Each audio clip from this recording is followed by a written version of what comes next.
જો મિત્રો મારો વિડીયો તમને ગમે તો લાઈક શેર કરજો અને ન કરો તો કોઈ વાંધો નહીં, તો મારો વિડીયો જરૂરથી જોજો કે આપણે બધા કહીએ છીએ કે ફલાણો ચૂંટાય તો મારું કામ નથી થતું, ફલાણો ચૂંટાય તો અમારું કામ નથી થતું। હવે તમે એક વાત સાંભળો કે આપણે જ્યારે કોઈ બી ગામમાં કોઈ વ્યક્તિ ઊભો રહે સરપંચમાં કે 3 ગામની ચૂંટણીમાં, તો આપણે એને કેટલો ખર્ચો કરાવીએ છીએ। હવે નાનામાં નાના સરપંચને 2 થી 3 લાખનો ખર્ચો થાય, બરાબર। તો હવે જ્યારે એનો વારો છે, જે વ્યક્તિ ઊભો હોય એનો વારો આવ્યો ફોર્મ ભરી અને ઊભું રહેવાનું, ત્યારે એને આપણે બજારે તાવડા મુકાવી છીએ, બધું કરાવી છીએ, એને ખર્ચો લાગે, બરાબર।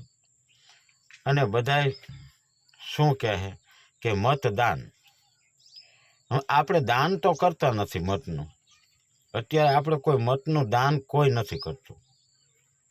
તો સામે ગમે એ સરપંચ ઊભા હોય કે ગમે કોઈ વ્યક્તિ ઊભા હોય સરપંચમાં કોઈ પાર્ટીના, ગમે XYZ કોઈ પાર્ટીના, તો આપણે મત વેચી છીએ, મતનું દાન નથી કરતા। અને મત વેચી છીએ અને દાન નથી કરતા એટલે આપણું કામ નથી થતું, બરોબર વાત છે।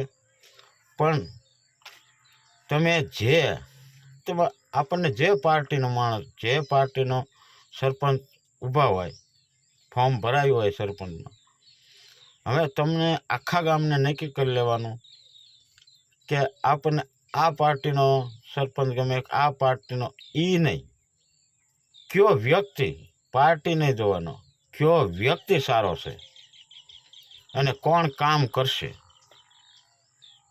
એટલે આ વસ્તુ એક સભા ભરી અને આપણે કહેવાનું રહે કે અમે ઈમાનદારીથી મતનું દાન કરવી, તમારે 1 રૂપિયાનો ખર્ચો નથી કરવાનો, અમને તમારી માથે વિશ્વાસ છે। પણ જેવો અમને વિશ્વાસ છે એવો તમે ચૂંટાઈ અને અમે લાવી, તેથી તમારે અમારો વિશ્વાસઘાત નહીં કરવાનો, તેથી અમે જેટલી ઈમાનદારી રાખી એવી રીતે ઈમાનદારીથી તમારે અમારું કામ કરવાનું। અને જો આ વસ્તુ ન થાય તો મને કહેજો, થાય જ, એનું કારણ છે કે આપણે જો ઈમાનદારી રાખવી તો એ ઈમાનદારી રાખવાના જ છે। ભલે દુનિયા બધું કહેશે કે રાજકારણ આ હોય ને તે હોય ને ખોટું બોલે ને બધું, મત લેવું હોય ત્યારે બધું કરે, પણ એ વાત ખોટી છે। શું એને શરમ થાય અને એને આનંદ આવે કે મારી ઉપર મારી ગામની જે પબ્લિક રહી એને મને જો આટલી ઈમાનદારીથી 1 રૂપિયાનો એક તાવડો ન મુકાયો હોય ને 1 રૂપિયાનો ખર્ચો ન હોય કરાયો હોય તો એ હારે આવીને કામ કરે તમારું। પણ આપણે તો શું કરી, કાં તો 100 ગ્રામ કે 250 ગ્રામ ભજીયામાં આપણો મત વેચી છીએ અને કાં 2 દારૂની બોટલમાં આપણો મત વેચી છીએ, અને એ વેચાતો લેશે। આપણો વારો હતો ત્યારે એને વેચાતું લીધું ને જ્યારે આપણો વારો આવે ત્યારે આપણે વેચાતું જ કામ કરાવવાનું, આમાં કોઈ ઓલું ન હોય।